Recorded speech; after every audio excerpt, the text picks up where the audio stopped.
Hi, I'm John Malos, and you're watching Connect with me on the showroom floor at Ventura TV on this Wednesday. You're watching us on Comcast Channel 187 and 43.6. Today we're talking about the election of a new pope. Of course, a new pope has been elected.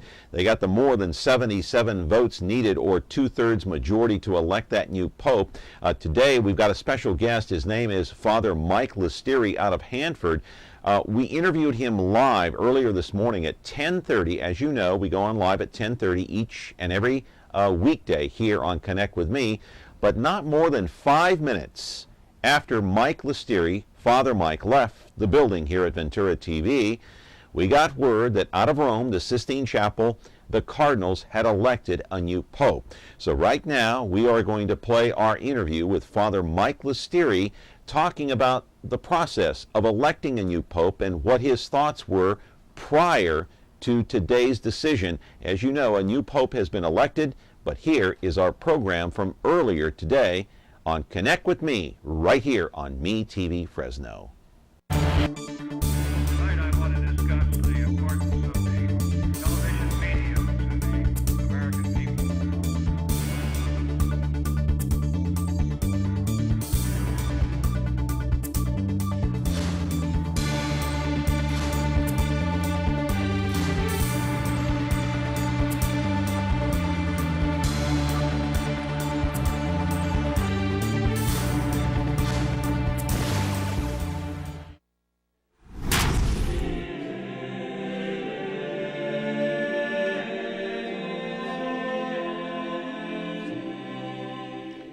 And we are going to be talking about the election of a new pope, of course, in Rome. They're casting their ballots as we speak. But first, I want to mention our apologies to the Cal Ripken Little League Baseball Organization. They were scheduled to be on today, but we're going to postpone that for now, and we are going to reschedule them at a later date before the season ends. They're a great organization, and you can go out and watch their games every weekend out there at Polk Elementary School in West Fresno. But for now, will the new pope be elected? That's the $64,000 question coming out of the Sistine Chapel in Rome on this day. Let's go to the videotape and we'll show you what I am talking about.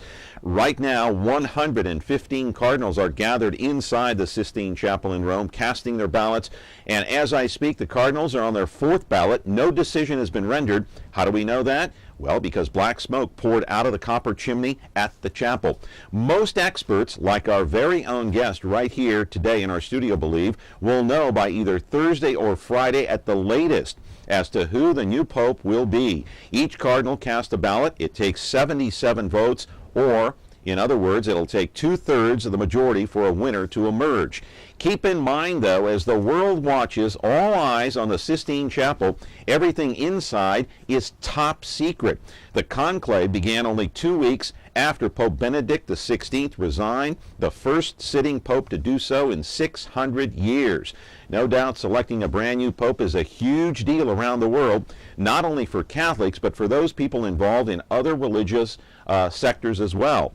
We'll ask our guest today to expand on that thought. Live in our studio right now is Father Mike Lastiri, the pastor for the Immaculate Heart of the Mary Parish in Hanford, director of the Office of Worship of the Diocese of Fresno as well. We'll talk to him about many different things regarding the election of a pope. Right now, they're casting their fourth ballot. We're going to take your phone calls as well. 265-4331 is the number here at Connect with Me. Are you interested in the election of a new pope? Are you Catholic? Are you Jewish? Are you Orthodox? Are you Protestant? Do you care? Well, it's a huge deal around the country, one of the most important moments in our history, in our lifetime. 265-4331, the Pope being elected as we speak. We're back in a moment. Frigidaire. We introduced the first home freezer, the first pulsator agitator washer, and now we introduce the Frigidaire Orbit Clean Dishwasher, designed with a unique wash arm that gives you 4 times more water coverage for a consistently better clean. Frigidaire, over 90 years of legendary innovation. See the full line of Frigidaire appliances at Ventura TV Electronics and Appliances. You've got to keep in mind that something like this only comes around maybe once in a lifetime. You have a sitting pope that resigned, first time in 600 years. Now they're electing a new pope for the first time since 2005. They're on the fourth ballot. They cannot agree. They need 77, or in other words, they need 2/3 of the vote in order for that brand new pope to emerge. And it's my pleasure to welcome in now Father Mike Lastiri. He's the pastor for the Immaculate Heart of Mary Parish in Hanford. Good to see you, and thank you for showing up. I know it's a busy time for you, right? Yes, John, it is. Very busy. It's good to see you, Mike. Thank you. Appreciate it. Can I call you Father Mike? Father Mike is fine. Father Mike is good. So, when is all this going to happen in your estimation? They're on the fourth ballot now. Do you think we'll hear about it later today, or maybe by the end of the week? I'd be very surprised to hear about it later today. I really think we'll go into tomorrow. Well, first of all, unlike the last conclave in 2005 when Pope Benedict was elected, most everybody knew Benedict. They knew Joseph Ratzinger going in. And he had just presided over the funeral of Pope John Paul II. Therefore, they heard him, they saw him, they were impressed by what he said. His homily at the funeral was stirring. And so by the time they went into the conclave, they had made their decision that this was going to be the next pope. But it took four ballots. To elect right. Pope Benedict the Right. 16th, and they're on the fourth ballot now. Right. Well, trying to get 77 votes for one person is challenging. As Someone's you know, going to have to change their vote in order to get this thing done. They will. As time goes on, they'll start looking at the leaders, and there'll be some compromises. Everybody's going to have in their mind who's the perfect man to be pope. Right. And everybody's going to put their vote out, but by the 4th, 5th, and 6th, you're going to say to yourself, my man's not going anywhere, so I better catch on to where it's going. And that's what I how do figure. they do that? How do they catch on as to where the wind is blowing? Well, first of all, the ballots are counted, and so after each ballot is cast, the numbers are called out, and so whatever cardinal was so-and-so voted cardinal for, has 20 votes. Today we So-and-so have, cardinal has 15. absolutely, Okay. absolutely. So you're beginning to see a trend. Okay. And so at some point, that trend is going to have to move and motivate people. Right. Towards the direction. Why is this a big deal around the world? Why should people from the Jewish sector, the Orthodox sector, the Protestant sector, why should they care about this? There are 1 billion Catholics around the world that care about this, but why should the rest of the world care? What impact does it have? Well, the leadership of the Catholic Church today is, it impacts people in different ways. First of all, the church, as 1.2 million people, obviously is a formidable presence in the world. Mm-hmm. And so there are Catholics in every nation in this world. And everybody has some kind of relationship with the church. It's also a political entity in the sense that this Vatican City itself is a country. Therefore, it has ambassadors to almost every nation, and most nations have ambassadors to the Holy See. So therefore, you also have a political alliance in which the church can then take her gospel message through diplomatic as well as through spiritual means out to the world. And so she's engaged. The church is always engaged with people from every sector. And as we've seen from the last two popes who have traveled tremendously throughout, through Muslim countries, through Eastern countries, and so on, their impact, their travels. It was said that Pope Paul VI's most influential trip was going to the Holy Land, not where there are more Christians, but rather in the midst of the center of the three religions. The thing is, when the Pope speaks, people listen. That's you right. Remember that famous commercial, or that infamous commercial? That's right. You know, and so whenever he says something, whatever comes out of his mouth has a tremendous amount of influence, right? It does, and that's why one of the last things that Pope Benedict said before he retired is, the Pope has no private life. Every word he utters in public, every gesture, every movement conveys something, and everybody catches on. And therefore, and it can move, and it can change, and it can determine policies and so on of a lot of different people. It's amazing the power and the influence that the Catholic Church, or actually the Pope, actually has. That's and it has changed so much in the 2,000 years of the Church, Right. and it really changed once television came into being. Because now you can see the Pope wherever he is, instantly. instantly. And as the media got better, and then you have this. And the Pope's on Twitter. And Twitter. And right, Facebook. Twitter and everything he's else. on social media. Exactly. And when you get this Polish Pope who wants to travel to every corner of the world. I mean, Pope Benedict, the last day when they flew him out of the Vatican, as he was flying out, he was tweeting. Yes, yes. They said that somebody said that was very American of him to go into a helicopter and to be raised up, and just like the president on the last day of office goes tweets. tweets out. So you know it is true. Call. It's amazing. Oh my goodness. Okay. Good morning. You're on Connect with me. How are you? Hello there. I'm watching your guest this morning, and I have a question for Father Mike.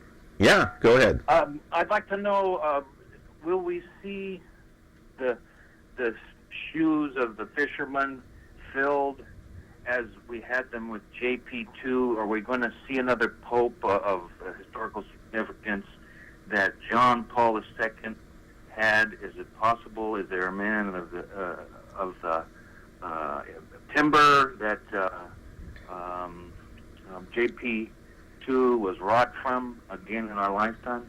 You're talking about his popularity. Pope John Paul II was like a rock star. It was. Are we gonna see a pope like that again? That's your question, right? Yes. Okay. It all depends who they elect. Every man has his own different personality, and let's say if they really go out on a limb and they were to elect Cardinal Timothy Dolan of New York to be pope, which is a long shot, but maybe not so long as we think.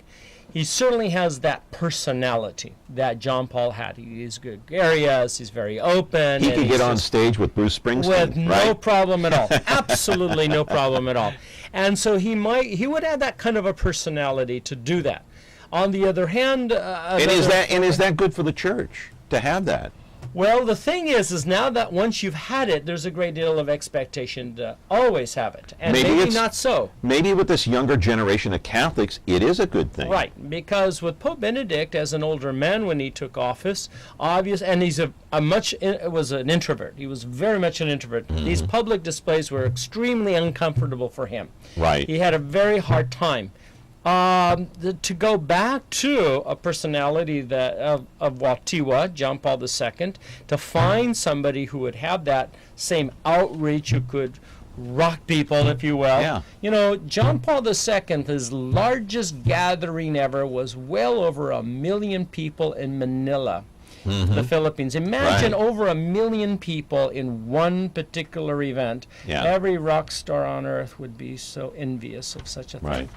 Well, I want to see the next Pope breakdancing with Dennis Rodman. Okay, that would be my dream. You did hear this morning's news. No, what's that? Oh yes, Dennis Rodman came out and said that now that he has met the leader of North Korea, his next dream was to meet the new Pope. I knew it.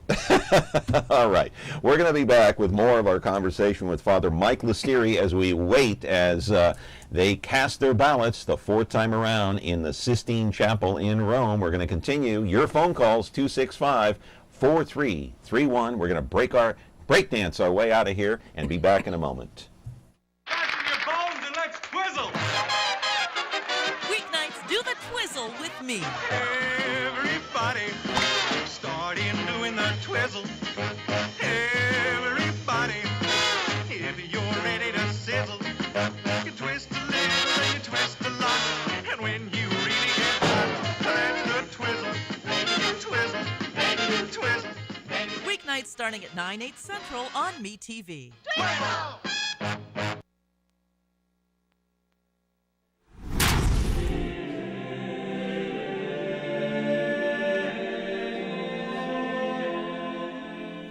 You've got to admit, this is a lot of fun today, talking about the next election of the Pope, a very influential position, a very important position, and a very historic moment taking place in our lifetime. We might not see this again. Who knows who they're going to elect, a younger man. We don't know at this point, and we're talking with Father Mike Lastiri. He is the pastor for the Immaculate Heart of Mary Parish in Hanford, and he's also the director of the Office of Worship for the Diocese of Fresno. I get all that right? You got it all, John. Got you it have all. A lot of title. You're a busy guy. Yes, I am. All right. You know, two guests that we did have on here earlier was Colin Doherty of Channel 49. Yes. Of course, he's the general manager. And Jim Grant, you've been on his program before. Many Channel times. 49, of course, the religious station, KNXT here. And have you done many programs with Jim in recent days talking about this same subject? Not yet. We haven't got to that point yet. So Right. we But you haven't. will. Well, yes, we're thinking about that and trying to put something together. Yeah. Well, that's great. I'll tell you, the network coverage is phenomenal. That it coming out of is, Rome. especially when they go live every time they see smoke. Right. Speaking of smoke, let's turn you to the monitor, and we're going to take a look at some smoke coming out of the Sistine Chapel. This is black smoke. This was yesterday. This coming from AP, the Vatican City. Right. And, of course, black smoke means that no election of a new pope as of yet. Right. Yeah, there'll be no election whenever you see a black smoke. Once the election takes place and the 77 votes are garnered for the man who's going to be pope, of course he's first asked, and he has a choice. He can say yes or no. Rarely do they say no, but there have been stories. In fact, there's one story where Pope actually, the man elected pope ran away. Uh-huh. And so they couldn't find him, so they had to vote for someone else. Right. But anyway, eventually what we'll see is white smoke. And the white smoke will then tell us that the man has been chosen, and then he has the opportunity then to say yes and then to get dressed in his new cassock and so on. Why the smoke signals? I mean, why not just have somebody come out in the balcony and announce with a megaphone or something, no election of a new pope yet. We're not there yet. We have another ballot to cast. Why not do that? Would be nice. Very modern. Or we could tweet it out. The Vatican City could tweet it out, or Vatican Radio could go in. But tradition. Part of Catholic life is tradition. Makes sense. This has happened for so long. Centuries. And Right. if it works, why change it? Yeah. And there's deep symbolism in all of this. You know, we are a church of symbolism. The clothing we wear and all of those things convey deeper meanings. Yeah. All right. Father Mike, we're going to take a call here. Good morning. You're on Connect with Me. How are you? Hey, good morning, John. Head to Father Mike. Good morning to you. Good morning. And I have three questions, but we'll make it down to two. First question is, do they still recognize the Pope as flawless,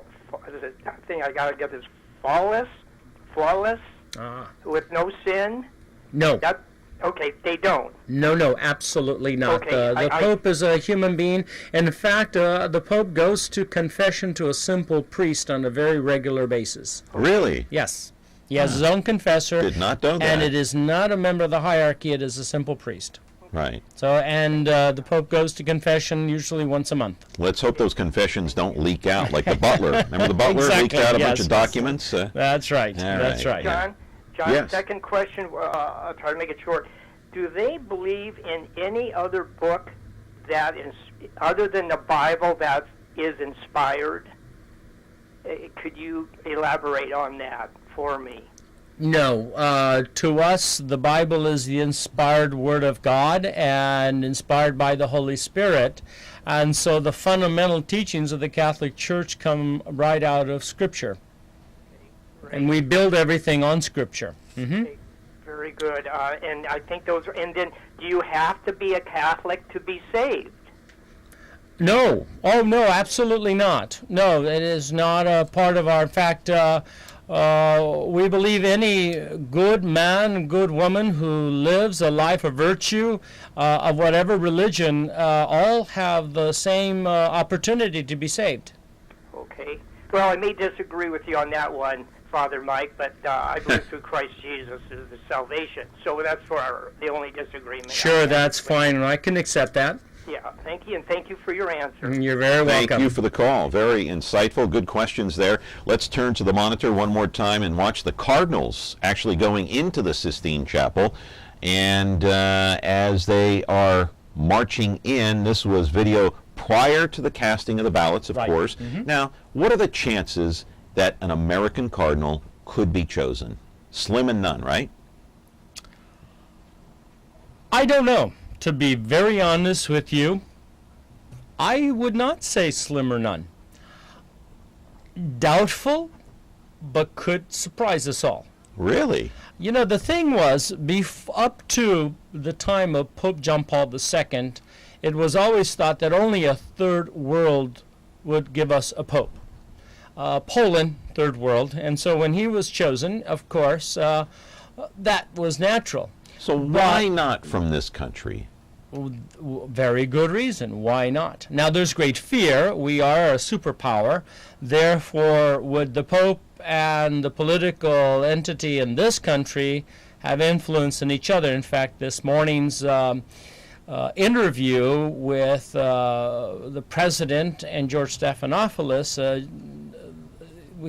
the President was asked about that, and he says, well, I have nothing to say about the inner working of the Catholic Church or whatsoever. But that's a great fear about some people in other countries.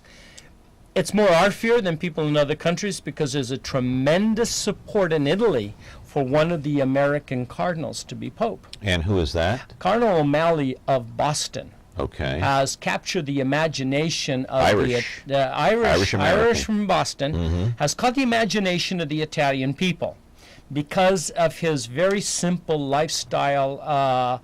He wears a Franciscan habit. He has never worn priestly garb other than when he has to professionally. But he wears a Franciscan habit, even as a cardinal. He may have his pectoral chain, he has his red cap, but he's always in his Franciscan habit, barefoot and sandal. And part of it is that we here in America don't have the long-standing tradition that Europe does, or Rome. Is that part of it too? And that is it. We're relatively new church and a relatively new country. Well, compared to Europe, yes. Exactly. And so Europeans like innovation. They like that sense that an American papacy would bring a new flair, and they're very tired of their own and maybe looking for something new. And Europeans and other countries do look to America for a lot of innovation. Right. We got to take a break here, Father Mike, but I've also read on the internet that they could elect a cardinal from Brazil. That's possible as well. That's right. Cardinal Scher from Brazil is also considered one of the leaders in the conclave. All right. We got to take a break here. Talking more with Father Mike Lastiri. After the break, we're talking about the new election of the Pope. A new Pope. They're casting their fourth ballot as we speak in the Sistine Chapel in Rome. We're back in just a moment. Ventura TV Appliance Center. We're the low-price leading brands reliable advice place. The Whirlpool Dream Kitchen Get Yours Today place. Check this out. Right now, get huge savings on select Whirlpool appliances and pay no interest when paid in full within 6 months. At the hometown low price, think outside the big box place.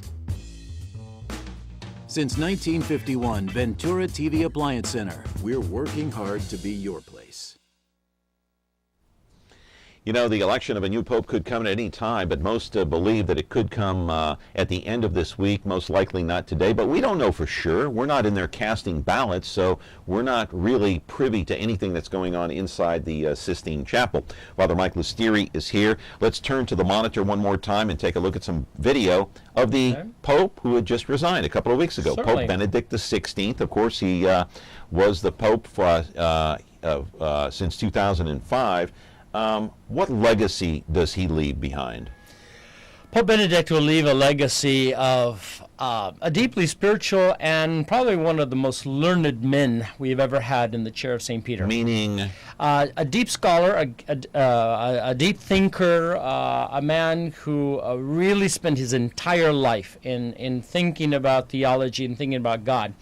He only produced very few encyclicals, pastoral letters, and they were all very deep about the love of God, which was very different than his predecessor, who wrote many encyclical letters. And I think he will leave us a legacy of appreciating both courage, speaking out mind, but also I think his resignation also says that we need to have people in positions who can do the work they've been asked to do. You know, being a pope is almost like being a politician to a certain extent, okay? We touched on that briefly. Pope Benedict was not a political figure in his own mind. He was to the rest of the world, but in his mind he was more of a spiritual leader and did not want to deal with the outside problems with the church, with politics. Am I right on about that? I think he wanted to deal with him, but he also always hoped and thought that he would have competent people under him doing the work that they needed to delegate. He delegated it. It is, of course, he wanted to continue again his writing, his studying, his reading, and again, he had a very deep prayer life.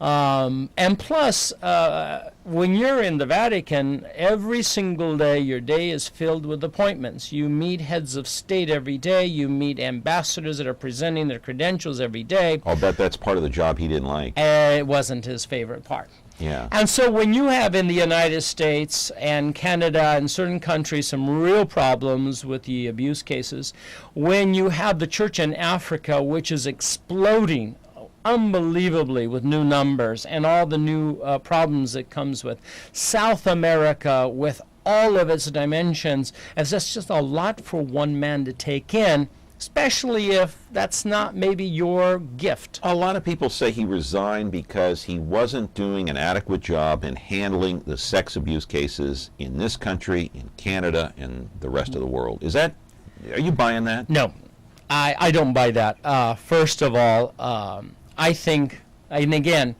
we tend to be very provincial when we talk about the sex abuse cases, for instance. A very, very, very serious problem in the world, but it's one of many that the church is dealing with, as I said. And what will the next pope have to do to deal with these problems? Will he have to be hands-on? He will have to be hands-on, and he will have to find people and work with people who will take strong actions in these cases.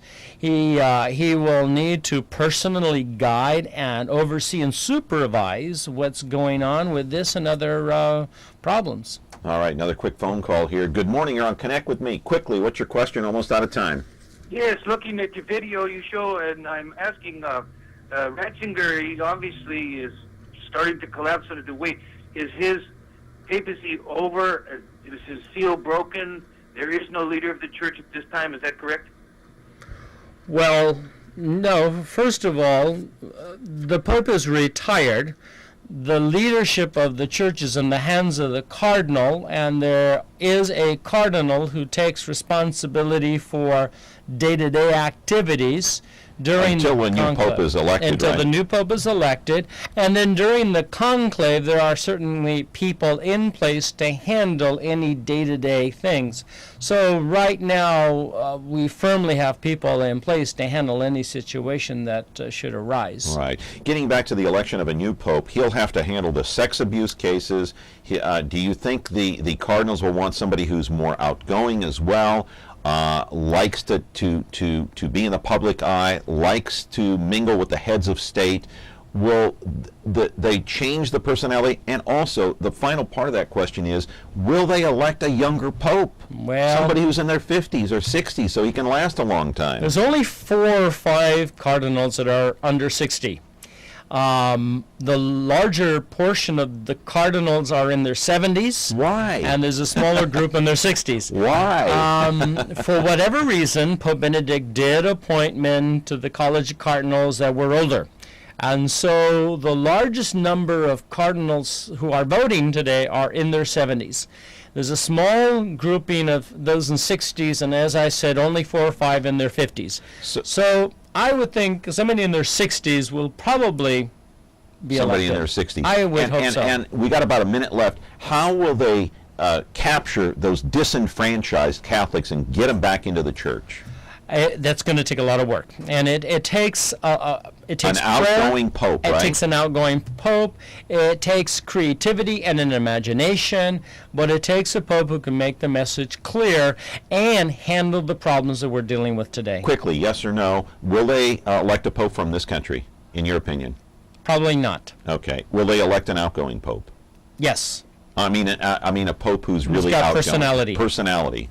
Yes, I They think will. that's what they will. And will they elect a younger pope in his 50s? You said 60s. In his 60s, yes. Okay. All right. Father Mike Lastiri, good to see you. Thank you, John. Come back again. Absolutely. You can be a regular Love to. here. Oh, well. You're fantastic. Thank you. Thank I you. appreciate it very much. Father Mike Lastiri, our guest today, talking about the election of a new pope. We're back tomorrow with more of Connect with Me. If you're watching Connect with Me, it's Me TV Fresno on Comcast 187 and 43.6. Have a great day.